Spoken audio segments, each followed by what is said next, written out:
വാനസേനാഗാനം പാടി വാണിടുന്ന സ്വർഗസിയോ വാനസേനാഗാനം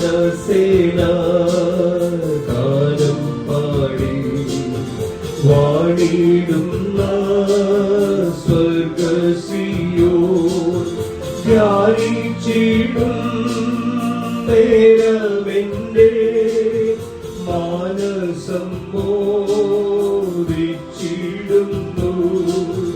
ധ്യാനിച്ചിടും നേരമെന്റെ മാനസം മോദിച്ചിടുന്നു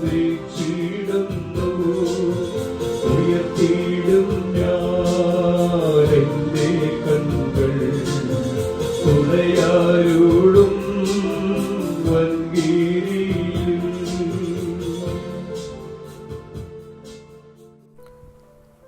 ദൈവനാമത്തിന് മഹത്വമുണ്ടാകട്ടെ.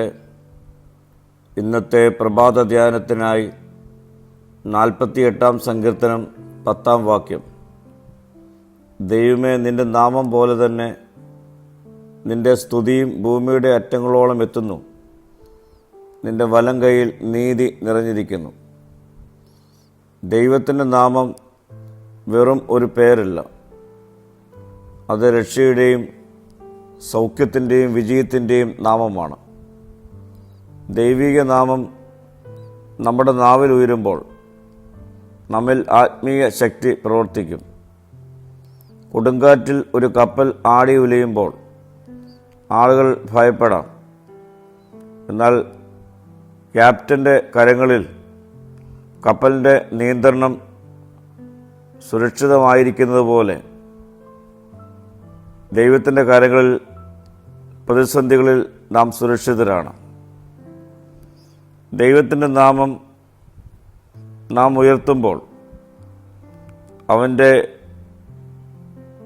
നിയന്ത്രണത്തിൽ നാം ആയിത്തീരും. ഇന്ന് ലോകത്തിൻ്റെ എല്ലാ ഭാഗങ്ങളിലും ആളുകൾ ദൈവത്തെ ആരാധിക്കുന്നു. ദൈവത്തിൻ്റെ സ്തുതി ഒരിക്കലും നിർത്തപ്പെടുന്നില്ല. ഇരുണ്ട മുറിയിൽ ഒരു ചെറിയ ദീപം കൊളുത്തിയാൽ മുറിയിലെ ഇരുട്ട് മാറുന്നത് പോലെ ദൈവസ്തുതി നമ്മുടെ ജീവിതത്തിൻ്റെ ഇരുട്ടിനെ മാറ്റുന്നു. ലോകത്തിൽ അനീതി പെരുകുന്നു. നല്ലവർ കഷ്ടപ്പെടുകയും ദുഷ്ടന്മാർ വിജയിക്കുകയും ചെയ്യുന്നത് പോലെ നമുക്ക് തോന്നാം. എന്നാൽ ദൈവം നീതിയുള്ളവനാണ്. അവൻ അനീതിയെ കാണുകയും നീതി സ്ഥാപിക്കുകയും തൻ്റെ ജനത്തെ സംരക്ഷിക്കുകയും ചെയ്യും. ദൈവത്തിൻ്റെ നാമം മഹത്വപ്പെടുത്തേണ്ടത് നമ്മുടെ ജീവിതത്തിലൂടെയാണ്. പ്രിയമുള്ളവരെ, നാം സത്യത്തിൽ നടന്ന് വിശ്വാസത്തിൽ ജീവിച്ച് സ്നേഹത്തോടെ മറ്റുള്ളവരോട് പെരുമാറുമ്പോൾ ലോകം ദൈവത്തിൻ്റെ മഹത്വം ദർശിക്കും. ആ തരത്തിൽ നമ്മുടെ ജീവിതങ്ങളെ രൂപപ്പെടുത്തുവാൻ ഈ നാളുകളിൽ നമ്മെ തന്നെ നമുക്ക് ഒരുക്കാം.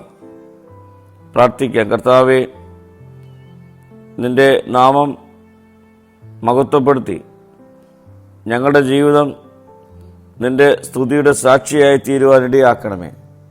മഹത്വം നീ എടുക്കണം. യേശുവിൻ്റെ നാമത്തിൽ തന്നെ. ആമീൻ.